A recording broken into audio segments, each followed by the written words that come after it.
నేను కట్టర్ హిందూనండి అని ఈ మధ్యన కొంతమంది చెప్పుకోవడం ఫ్యాషన్ అవుతుంది. హిందుత్వంలో కట్టర్ అంటే ఏంటి?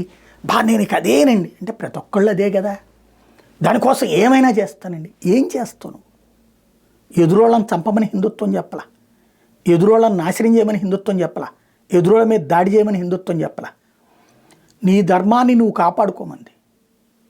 రామాయణ మహాభారతాలలో కష్టం వచ్చినా నష్టం వచ్చినా సమాజం కోసం నిలబడినటువంటి ఆయా దేవుళ్ళు మానవ రూపంలోకి వచ్చినప్పుడు, మానవ అవతారం ఎత్తినప్పుడు ఆ దేవుళ్ళు నేర్పినటువంటి సూత్రం ఏంటి, సూక్తి ఏంటి? నువ్వు ఈ సమాజంలో ఉన్నప్పుడు ఈ సమాజ ధర్మాన్ని పాటించు, హిందూ సమాజ ధర్మాన్ని పాటించు. ఈ పాటించడాన్ని ఆపేవాడిని నువ్వు ఆపు.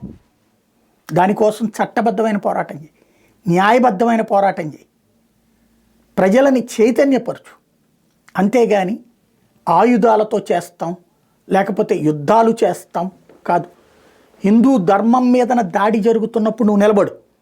నువ్వు సైన్యం కావాలంటే హిందువుల మీద దాడులు చేయడానికి కాదు, రేపు పొద్దున హిందువుల మీద దాడి చేయడానికి ఎవడన్నా వస్తే నువ్వు నిలబడు. అక్కడ ఎట్లొస్తావు చూస్తా అని చెప్పు. అప్పుడు కావాల్సింది నీ శక్తి. ఈలోపు నువ్వు మానసికంగా సిద్ధంగా, శారీరకంగా సిద్ధంగా. ఎందుకంటే హిందువుల మీద దాడి చేయడానికి ఒక కుట్ర జరుగుతోంది భవిష్యత్తులో. హిందువుల రక్షణ కోసం నువ్వు నిలబడాలి, కానీ ఆ హిందువుల్ని నువ్వు భక్షించి ఆ హిందువుల్లో ఉండడానికి భయపడేటటువంటి పరిస్థితి తీసుకొచ్చేటువంటి కట్టర్ హిందూ కాదు కావాల్సింది.